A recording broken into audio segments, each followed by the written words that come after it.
Yes, na-inspire lang ako sa isang nabasa kong politiko. Hindi ako komentarista, maganda lang itong sasabihin ko. Nabasa ko kasi ang solusyon daw ay repentance. Ang ganda rin ng sinagot ng isang kasama niya, ng senador, na marami naman nag-repent, pero bakit parang paulit-ulit lang. Today, I'm gonna share the true and biblical picture of repentance. Sabi sa Isaiah 55:7, talikuran na ng mga taong masama ang masasama nilang ugali at baguhin na ang masasama nilang pag-iisip. Magbalik loob na sila sa Panginoon na ating Diyos at patatawarin niya sila. Ito pong verse na ito, yung kompletong picture what true repentance is. Kasi may makikita tayo, bakit ganun, Pastor? Meron naman nagsisi talaga, pero nung lumamig na yung sitwasyon, nanumbalik ulit. May isang babae, nung napatawad ni Mrs., lumamig na sitwasyon, di na chinecheck yung telepono, bumalik na naman, talaga namang nagsisi siya.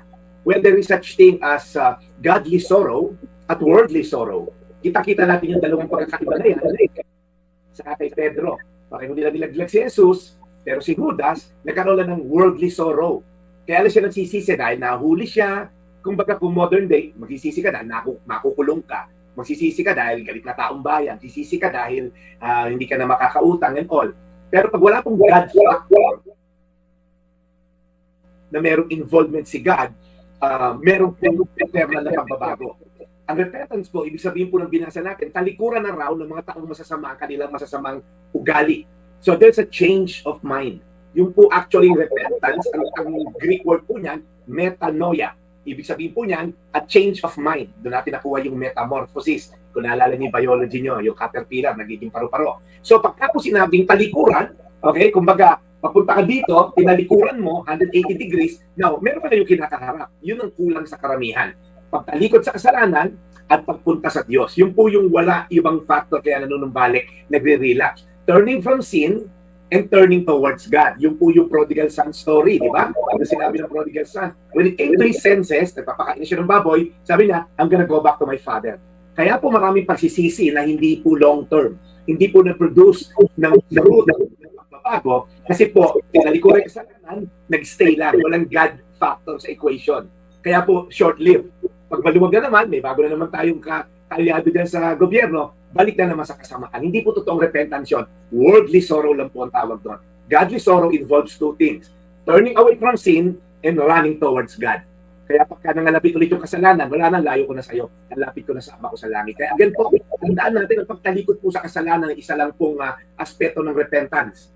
Ang pagharap sa Diyos at pagtakbo papunta sa Diyos, yun po ang kumpletong picture what true repentance is. Kaya sabi sa versikulo kanina, talikuran daw yung mga masasamang ugali, baguhin yung masamang pag-iisip, at magbalik loob sa Panginoon. Ano masusumpungan natin doon? Yung Father open arms, the prodigal son story.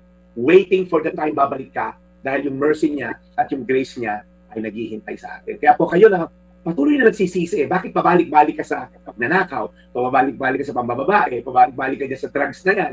Kasi po may kulang sa pagsisisi natin. Yan po ay involvement lang yung worldly sorrow. Kailangan may God factor. Pin po natin ang Diyos, magsisi tayo sa ating mga kasalanan, talikuran natin to, experience ng kanyang awa. Isaiah 55:7, talikuran na ng mga taong masama ang masasama nilang ugali at baguhin na ang masasama nilang pag-iisip.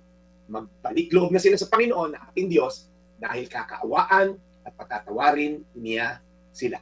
Tayo manalangin, Panginoon, sa daming kinakaharap na problema ng aming bayan, whether national or maybe personal level, Lord, you called us to repentance. In fact, yan ang una mong mensahe nung ikaw ay nandito sa lupa. Repent for the kingdom of God is near. Talikuran daw namin ang aming mga kasalanan at kami humarap sa iyo, magsisi, magpakumbaba at yakapin ang mercy at grace na available sa amin. Kaya Panginoon, sa mga nakikinig na sawan-sawanan gumawa ng kasalanan, paulit-ulit lang, paiba-iba lang ng senaryo, paiba-iba lang ng eksena. Lord, bigyan niyo po sila ng true encounter with you. Bigyan sila ng humility to humble themselves and then ask for forgiveness and pursue righteousness. The Daily Brad Devotions. Amen. Today's Reflection with Pastor Jeff Eliscopides.